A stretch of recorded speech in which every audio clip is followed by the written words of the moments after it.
भगवान शंकर का नाम, प्रभु का नाम, राम नाम, कृष्ण नाम, शिव नाम औषधि का कार्य करता।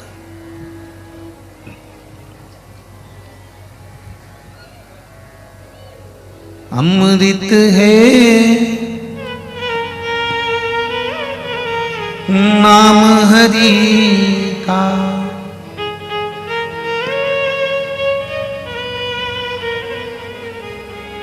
इसे छोड़ विष पीना क्या, प्रभु नाम नहीं तो जीना क्या, शिव नाम नहीं तो जीना क्या।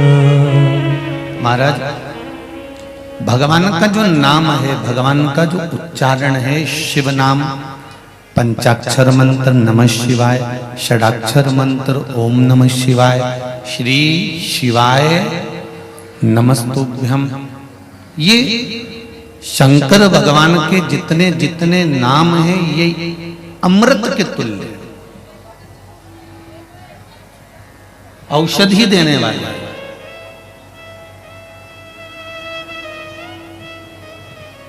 एक बात हम कहना चाहेंगे, आप लोग अगर स्मरण किए होंगे, जब बहुत शरीर में ताप पड़ रहा हो, बहुत बुखार आ रहा हो, डॉक्टर अपना काम करे, वो डॉक्टर का काम है। दवाई देना डॉक्टर का काम है, वो दवाई भी देगा, औषधि भी देगा। डॉक्टर को भी दिखाओ, और डॉक्टर को दिखाते दिखाते साथ में जब शरीर में बहुत तेज बुखार आ रहा हो, ताप पड़ रहा हो, तो कोई वस्त्र गीला कर कर जब उसके सिर पर लगाया जाता है, तो श्री शिवाय नमस्तुभ्यम इस मंत्र का जाप करते रहिए, करते रहिए।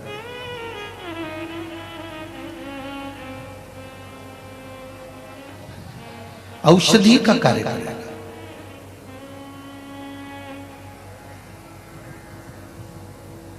दुनिया के लोगों को यह नहीं मालूम था कि जिस बेलपत्री को हम भगवान शंकर पर समर्पित कर रहे हैं, यह बेलपत्री भी एक औषधि है।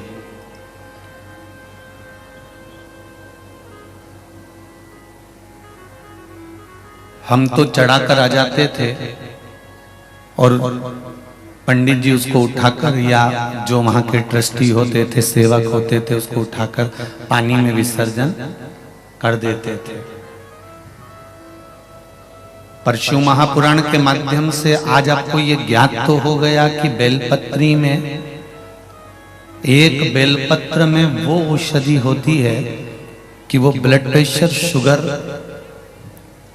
गठिया, थायराइड, इन सबको लेवल में लेकर आ जाती है अगर शिवजी पे चढ़ी हुई खाई है तो।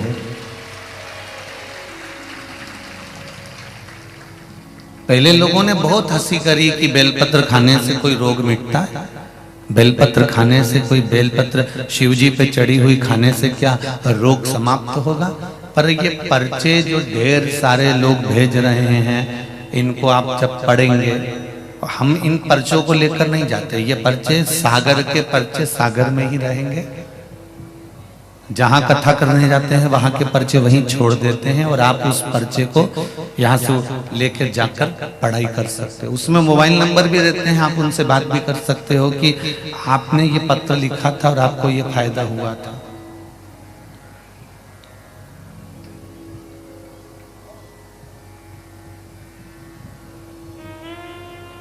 सियोर वाले महाराज के जहां जहां कथा करने जाते हैं वहां कोई रिश्तेदार नहीं होते कि हम यहां से कह दें कि आप खड़े हो जाओ और आप बोल दीजिए।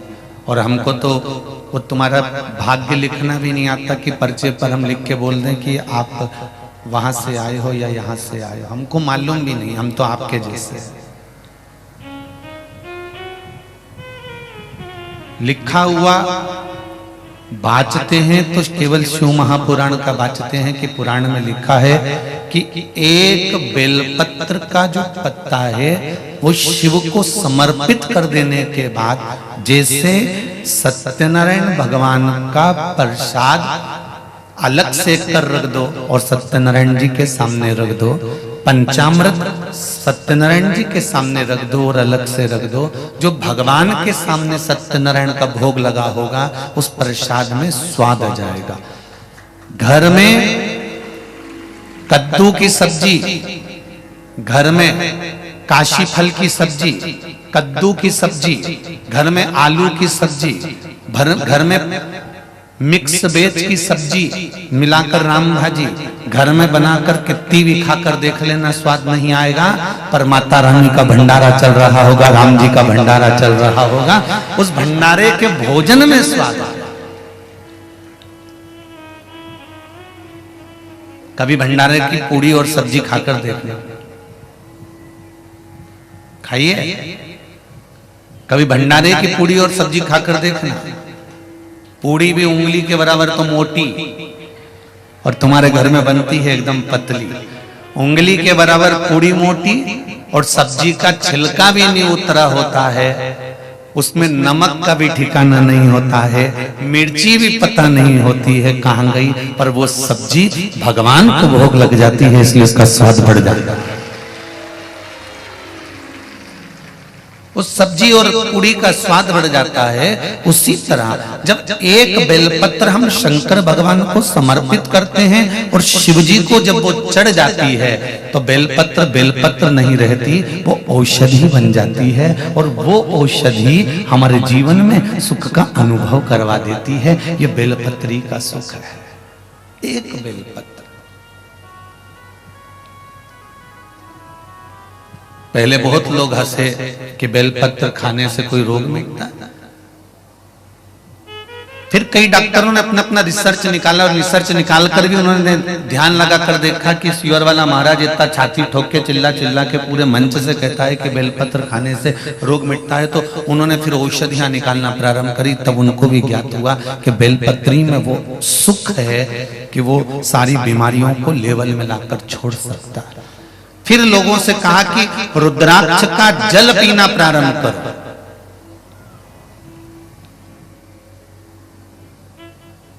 पर रुद्राक्ष भी असली होना चाहिए।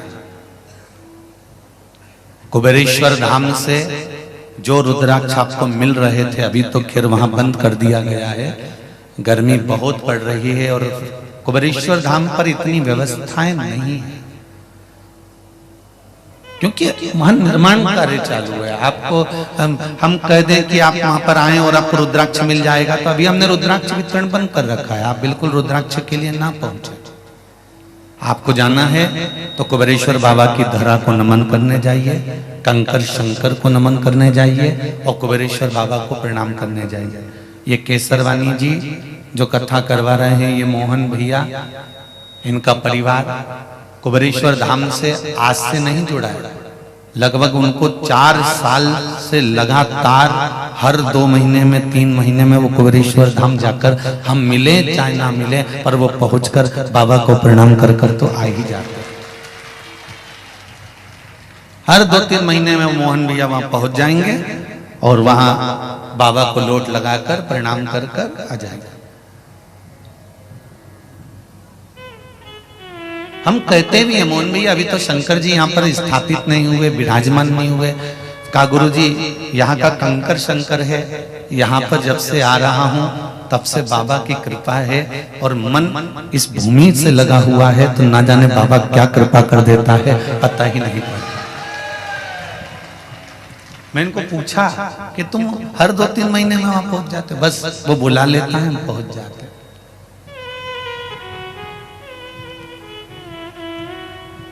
व्यासपीठ से कहा गया कि रुद्राक्ष असली होना चाहिए। जो रुद्राक्ष आपको कुबेरेश्वर धाम से दिए जाते हैं वो रुद्राक्ष कोई साधारण नहीं है भाई।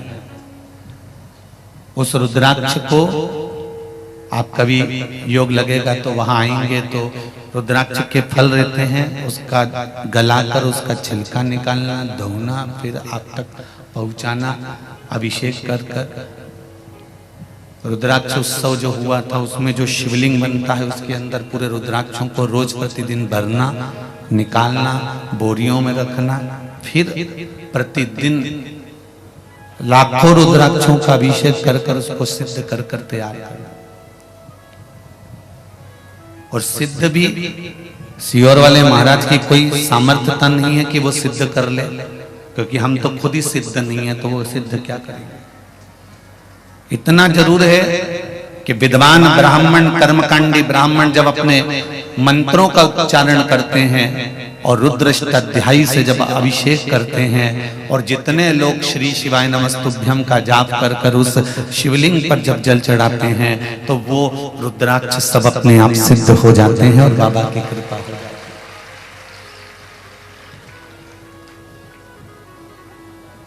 इसलिए वहां के रुद्राक्ष की महत्वता ज्यादा होती है। आप बाजार से लेंगे, उसका पानी पिएंगे, और वही बात है ना कि सत्यनारायण भगवान का एक प्रसाद अलग रखा है और एक प्रसाद शिव जी के भगवान के सामने रखा है, उसकी कीमत, उसकी महत्वता। आपको बीच बीच में कहा कि रुद्राक्ष का जल पीना चाहिए। अगर कैंसर जैसी रोग बीमारी है, ब्लड प्रेशर जैसी बीमारी है, या आपका डायलिसिस चल रहा है, या आपका लीवर किडनी गड़बड़ हो गया है, तो जो रुद्राक्ष आपको कुबेरेश्वर धाम से मिला हो, अभी तो खैर बंद है पर मिला हो और हो तो उसका जल ताम्र पात्र में उस रुद्राक्ष को डालकर पानी सुबह सुबह उसका 2 चम्मच 3 चम्मच दिन भर में 2-2 चम्मच पीना प्रारंभ करिए। आपको जीवन में सुख का अनुभव होगा, आनंद का अनुभव।